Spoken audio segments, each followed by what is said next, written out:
प्यारे दोस्तों, हज़रत इब्राहीम बिन अदहम रहमतुल्लाह अलैह को अल्लाह ताला ने बल्ख की बादशाहत अता की थी। आप बहुत ही शान शौकत वाली ज़िंदगी गुजारते थे। एक रोज़ हज़रत इब्राहीम बिन अदहम रहमतुल्लाह अलैह अपने दरबार में शाही तख्त पर बैठे थे। इतने में एक अजनबी शख्स दरबार में दाखिल हुआ और बादशाह के तख्त के करीब आ गया। अजनबी ने महल को चारों तरफ से देखा और कहने लगा, ये सराय यानी मुसाफिरों के आराम करने की जगह इतनी अच्छी नहीं है। बादशाह ने कहा, बाबा, ये कोई सराय नहीं है, बल्कि ये तो मेरा महल है और आप इसको सराय खाना कह रहे हो। वो अजनबी कहने लगा, अच्छा, ये तुम्हारा शाही महल है। ए बादशाह, तुम मुझे ये बताओ, तुमसे पहले इस शाही तख्त पर कौन बैठा था? बादशाह ने कहा, मुझसे पहले इस तख्त पर मेरे वालिद बैठते थे। उनकी वफात के बाद ये तख्त मेरे हवाले कर दिया गया। उस अजनबी शख्स ने एक मर्तबा फिर पूछा, तुम्हारे वालिद से पहले इस तख्त पर कौन बैठता था? बादशाह ने कहा, मेरे वालिद से पहले इस तख्त पर उनके वालिद यानी मेरे दादा बैठा करते थे। उस अजनबी शख्स ने कहा, तुम्हारे दादा से पहले ये महल किसके इख्तियार में था? तब बादशाह ने कहा, मेरे दादा से पहले उनके वालिद यानी मेरे परदादा इस तख्त पर बैठते थे।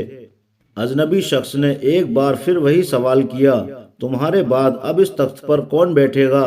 बादशाह ने जवाब दिया, मेरे बाद मेरा बड़ा बेटा यानी मेरे मरने के बाद इस तख्त पर मेरा बड़ा बेटा बैठेगा, और फिर इस तरह से जो भी मेरी औलाद में से इस काबिल होगा वही इस तख्त पर बैठेगा। ये बात सुनकर उस अजनबी शख्स ने कहा, अरे जनाब, इसीलिए तो मैं इसे मुसाफिरों के ठहरने की जगह यानी सराय कह रहा हूँ। यहाँ एक आया तो दूसरा चला गया, और जब कोई नया आएगा तो पहले वाला चला जाएगा, और कोई भी यहाँ बाकी रहने वाला नहीं है। ये सुनकर बादशाह बहुत हैरान हुआ। उसके दिल पर इसका बहुत गहरा असर हुआ और उसको ख्याल आया कि ये कोई आम शख्स नहीं था। हजरत इब्राहीम बिन अदहम रहमतुल्लाह अलैह अल्लाह की तरफ मुतवज्जह हुए और उसकी इबादत में मसरूफ हो गए। फिर एक और रात आती है। आप अपने महल के शाही नरम और नाजुक बिस्तर पर लेटे हुए थे और अल्लाह का जिक्र करने में मशगूल थे।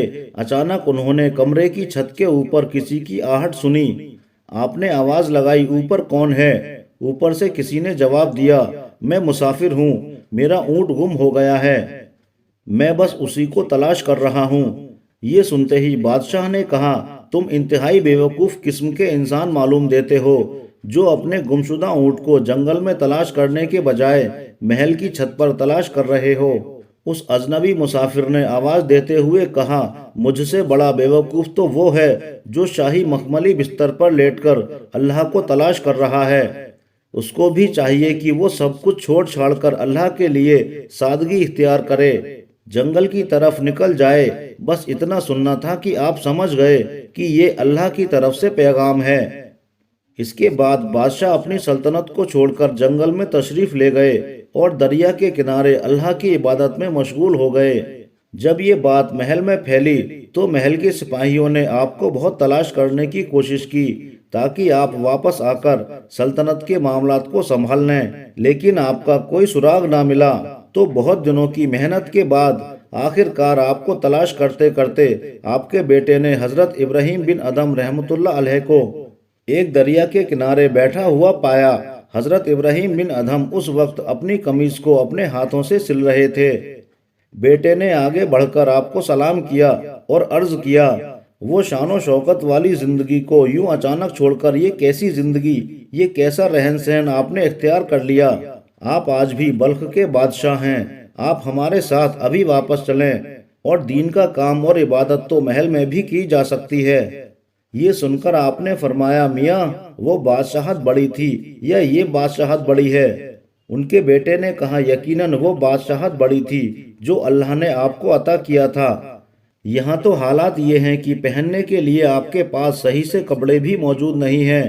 आप अपनी कमीज पर खुद पैबंद लगा रहे हैं। लिहाजा बेहतर यही है कि आप हमारे साथ वापस चलें, सल्तनत के तख्त पर उसी शानो शौकत के साथ दोबारा तशरीफ फरमा हो जाएं। हजरत इब्राहीम बिन अदहम रहमतुल्लाह अलैह ने कहा, मेरे पास एक सुई है, मैं इसे दरिया में फेंकता हूँ। और ये कहने के बाद आपने वो सुई उठाई और उसको दरिया में फेंक दिया और कहा, ए दरिया के अंदर मौजूद मछलियों, मेरी इस सुई को तलाश करो और उसे फौरन निकालकर बाहर लाओ।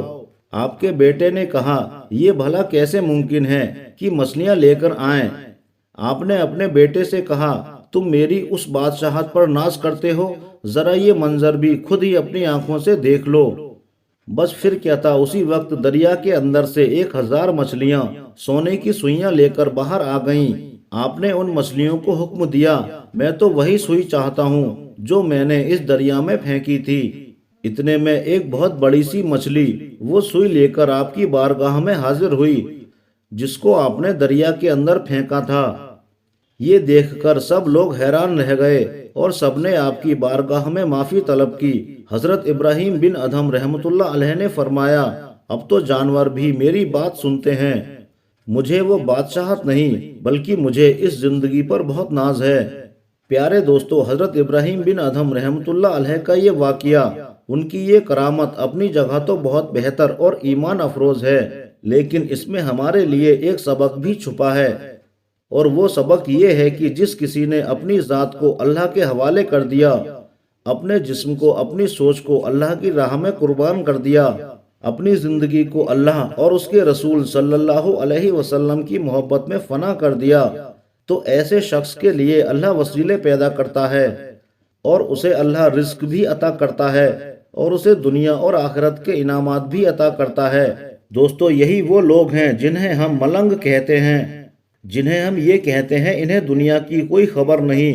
दरअसल उनकी नज़रों में दुनिया के ओहदों की, दुनिया के मालो मत्ता की कोई हैसियत नहीं होती, क्योंकि अल्लाह उन्हें अपनी तरफ से हर तरह का सुकून और रिस्क अता करता है और उनकी ज़िंदगी का मकसद सिर्फ और सिर्फ अपने रब की रज़ा होती है। दोस्तों, उम्मीद करते हैं कि आज की हमारी ये वीडियो आपको ज़रूर पसंद आई होगी और आपने इस वीडियो से कोई ना कोई सबक हासिल किया होगा। आज की वीडियो में बस इतना ही। अगर आपको वीडियो पसंद आई हो तो चैनल को सब्सक्राइब करें। शुक्रिया। अल्लाह हाफिज़।